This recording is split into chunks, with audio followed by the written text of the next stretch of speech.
Beed citizen live update. Beed जिल्ह्यातील मस्साजोग येथे झालेली घटना दुर्दैवी आहे। जे कोणी दोषी आहे त्यांना कठोर शासन व्हायला पाहिजे, परंतु सरसकट बीड जिल्हा बिहार होतोय असे बोलणे तर चुकीचे आहे।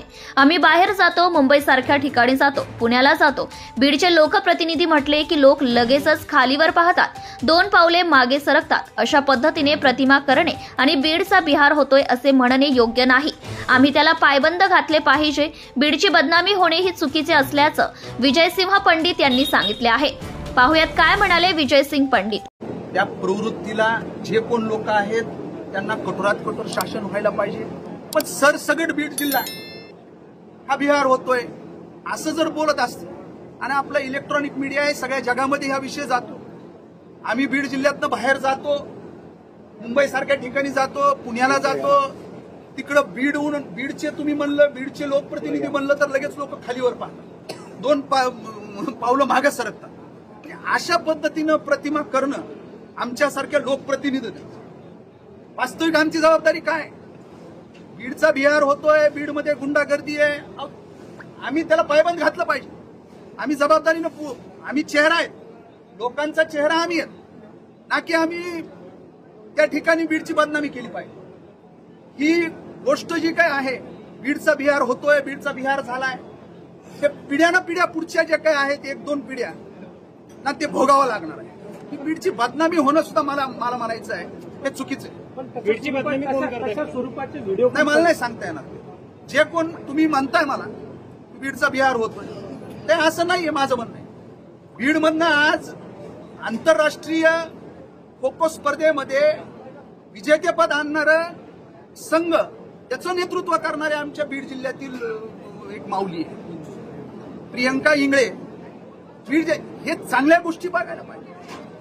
ही घटना अतिशय दुर्दैवी झालेली आहे, पण माझी सगळ्यांना विनंती राहील आपल्या माध्यमातून ह्याच्यात कुठेही राजकारण होऊ नये। न्याय हा स्वर्गीय संतोष अण्णा देशमुखाच्या कुटुंबाला मिळाला पाहिजे। मी लोकसभेची निवडणूक ज्या दिवशी लढायचं ठरवलं आणि लढलो त्या दिवसापासून काही लोकांचं मला सगळ्या गोष्टी माहिती मिळत होती। त्यांनी प्रत्येक गोष्टीला स्वतःचा कार्यकर्ता जसा एखाद्या पक्षाचा वागतो तशा पद्धतीनं काही अधिकारी वागतात। मी वारंवार मीडियासोबत बोललेलो आहे, तुमच्या सर्वांसोबत बोललेलो आहे। त्याच्यात पर्टिक्युलर मी 4-2 मोठे अधिकारी सांगितलेले, बरीच काही पोलीस यंत्रणा खालच्या लोकांवर मी काय बोलावं आता खासदार झाल्यानंतरही, किंवा निवडणूक मी खासदारकीची लढतो, जिल्हा परिषदेची नाही, पण पोलीस हवालदारापर्यंत बोललो नाही। पण कुठल्याही पोलीस स्टेशनमध्ये जे कोणी म्हणतात की बीड जिल्ह्याचा बिहार झाला असं म्हणू नका। त्यांना माझी विनंती आहे की बीड जिल्ह्यातल्या पोलीस स्टेशनमध्ये काय चाललंय, बीड जिल्ह्याच्या कलेक्टरमध्ये काय चाललंय, जिल्हा पंचायत समितीमध्ये काय चाललंय ह्याचा सुद्धा थोडा लेखाजोखा द्या, तर सगळ्या गोष्टी लोकांसमोर येतील ना। तर ह्या सर्व गोष्टी असताना आम्हाला कुणाला एकच म्हणायचं आहे की बीड जिल्ह्यामध्ये ही जी घटना घडतात ह्या घटना थांबल्या पाहिजेत, आणि ह्या घटना घडवणारे बीड जिल्हा बदनाम करतात का ही घटना घडलेली ओपन करणारे बीड जिल्हा बदनाम करतात? अरे घटना घडवितात त्यांना थांबवा ना। आरोपी वृत्तीच्या लोकांना साथ देऊन तुम्ही म्हणतात की असं म्हणून बदनामी करू नका। आरोपी वृत्तीनं जे वागतात किंवा आरोपी जे आहेत त्यांना तुम्ही कशी साथ देणार? तुम्ही त्यांना साथ घालणार का? हा सर्वात महत्त्वाचा प्रश्न आहे। त्याच्यामुळे ही बीड जिल्ह्याचा जो प्रश्न विचारला पोलीस यंत्रणेच्या सगळ्या बाबतीत, तो माझा जे आहे तो म्हणणं 100% आहे।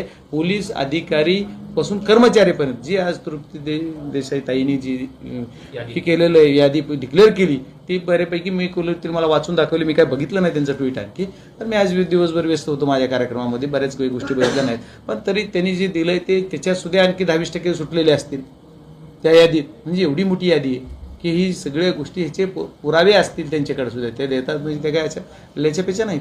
आणि मी सुद्धा बऱ्याच गोष्टी सांगितलं की मी निवडणूक निर्णय अधिकाऱ्यांकडे तक्रार केली, लेखी दिली, त्यावेळेस ज्यावेळेस महाराष्ट्राचे होते त्यांना दिली, सेंट्रलच्याला दिली, तरी पण कारवाई झाली नाही। महाभाग सगळे जशाला तसेच। काही लोकांचे आता काही लोक परळी तालुक्यात परळी तालुक्यात प्रॉपर्ट्या फक्त रेसिडेन्शियल परभणी दाखवले का, तर परळीत इथं राहायचं इलेक्शनला म्हणून। मग ह्यांचं पहिल्यापासून तिथं रेसिडेन्शियल होतं का? यांचा जन्म कुठं झाला, शाळेत कोणी शिक्षण झालं हे बी बघा ना, त्यांचे वडलोपारी जमिनी कुठे आहेत बघा, तरी तो माणूस तिथंच राहतोय। मी तक्रार देऊ सुद्धा। गेवराईचे आमदार विजयसिंह पंडित यांनी बीडचा बिहार होतोय असे म्हणणे चुकीचे आहे अशा शब्दात आपली भूमिका मांडली आहे। या संदर्भात बीड जिल्ह्याचे खासदार बजरंग सोनवणे यांनी याच मुद्द्यावरून आमदार विजयसिंह पंडित यांना सवाल केला आहे। ज्यांच्यामुळे अशा घटना घडल्या आहेत त्यांना बोलणार की ज्यांनी या प्रकरणावर आवाज उठवला त्यांना बोलणार असा प्रश्न उपस्थित करत बीड जिल्ह्याचे खासदार बजरंग सोनवणे यांनी आमदार विजयसिंग पंडित यांच्या वक्तव्याचा समाचार घेतला आहे. पाहुयात काय म्हणाले बीडचे खासदार बजरंग सोनवणे.